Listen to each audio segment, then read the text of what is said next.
جو میں نے ڈریمز میں دیکھا ہے کہ ابھی پچھلے سال جو میں نے ڈریم میں دیکھا تھا کہ جب چھوٹی جنگیں شروع ہو جائیں اور وہ بھری جنگوں میں کنورٹ ہو جائیں تو وہ پھر یعنی ورلڈ وار 3 کی طرف جاتی ہے بات.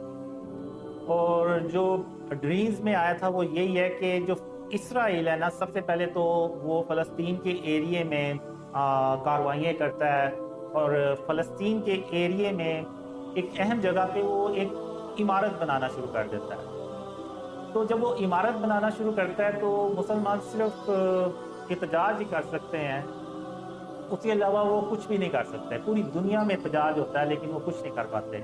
اب واللہ عالم، ہو سکتا ہے کہ یہ مسجد اقصیٰ کی جگہ پہ وہ کچھ کوئی ایسی بلڈنگ بنائے جس کی وجہ سے وہ پوری دنیا کے مسلمان احتجاج کرتے ہیں لیکن کر کچھ نہیں پاتے. اور وہ جب بلڈنگ بن جاتی ہے تو اس کے بعد میں دیکھتا ہوں کہ اس کی بیس میں ایک دھماکہ ہوتا ہے، اور وہ دھماکہ ایسا ہوتا ہے کہ اس سے کے نتیجے میں نا ایک ڈسٹ اسٹارم اٹھتا ہے جو ایسے چاروں طرف پھیلتا ہے، اور وہ اتنا شدید طوفان ہوتا ہے کہ اس میں آپ کہہ لیں کہ عرب کنٹریز کی جو بڑی بڑی عمارتیں ہیں نا وہ تباہ ہوتی ہیں. اس میں بہت سارے ملک اس میں اس کی زرد میں آتے ہیں.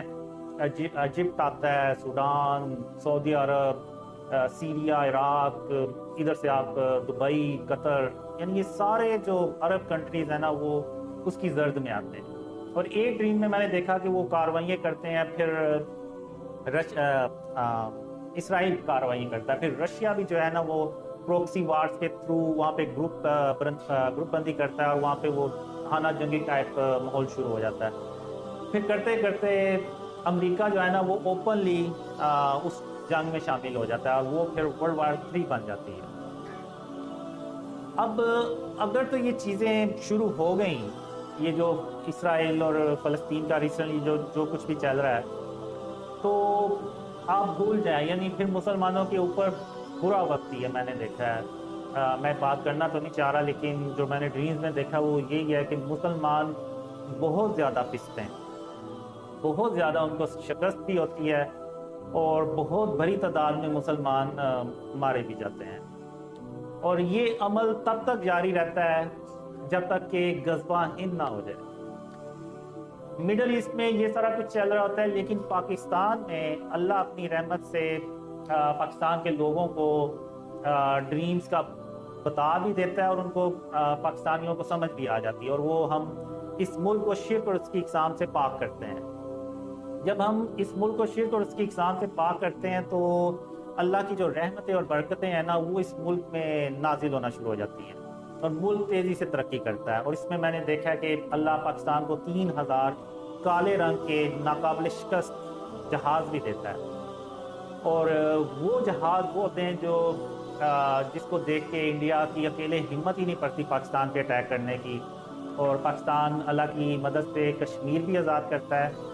کالے رنگ کے جنگی جہاز بھی دیے ہوئے ہیں، جو 1000 جو ہیں وہ فضا میں اڑ رہے ہیں، اور 2000 جو ہیں وہ سٹینڈ بائی پہ ہیں.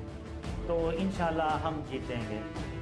اور جو میں نے دیکھا ہے کہ غزوہ ہند سے پہلے جب شروع ہونی ہوتی ہے تو خاتم النبیین محمد صلی اللہ علیہ وسلم خود اس جنگ میں تشریف لاتے ہیں، اور پریزنس ہوتے ہیں، موجود ہوتے ہیں وہ ہمارے ساتھ. تو ورلڈ وار 3 کا ہی حصہ ہوتی ہے غزوہ ہند. اور غزوہ ہند مسلمانوں کو جو پہلی کامیابی ملتی ہے ورلڈ وار 3 میں وہ غزوہ ہند کی صورت میں ملتی ہے.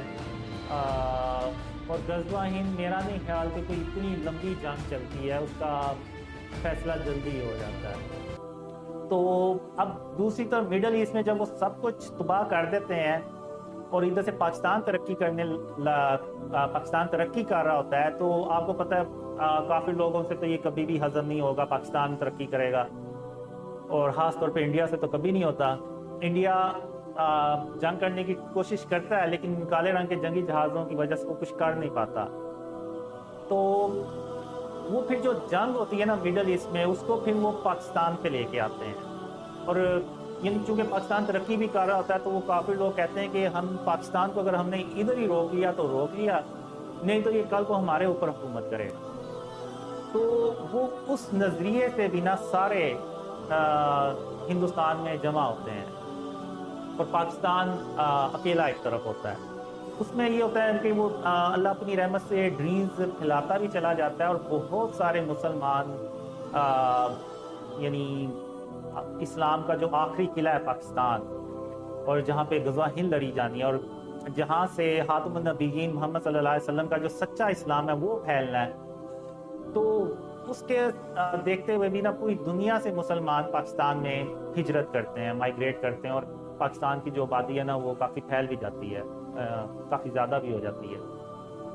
تو وہ سارے دشمن جب اکٹھے ہو جاتے ہیں تو یہ اگر میں کہوں کہ اس ایک طرف 100 ملک اکٹھے ہو گئے اور ایک طرف پاکستان اکیلا ہے تو یہ غلط نہیں ہوگا. پاکستان کو میں نے دیکھا ہے تقریباً چاروں طرف سے نا اٹیکس آتے ہیں اور وہ بہت خطرناک قسم کی جنگ ہوتی ہے، اور اس جنگ میں مسلمانوں کا جیتنا بہت ضروری ہوتا ہے. جو میں نے ڈریمز میں دیکھا ہے کہ جیسے مسلمانوں کے لیے غزوہ بدر بہت اہم تھی، تو اس جنگ کو جیتنا بہت اہم تھا، اسی طرح غزوہ ہند کو جیتنا بھی بہت اہم ہے.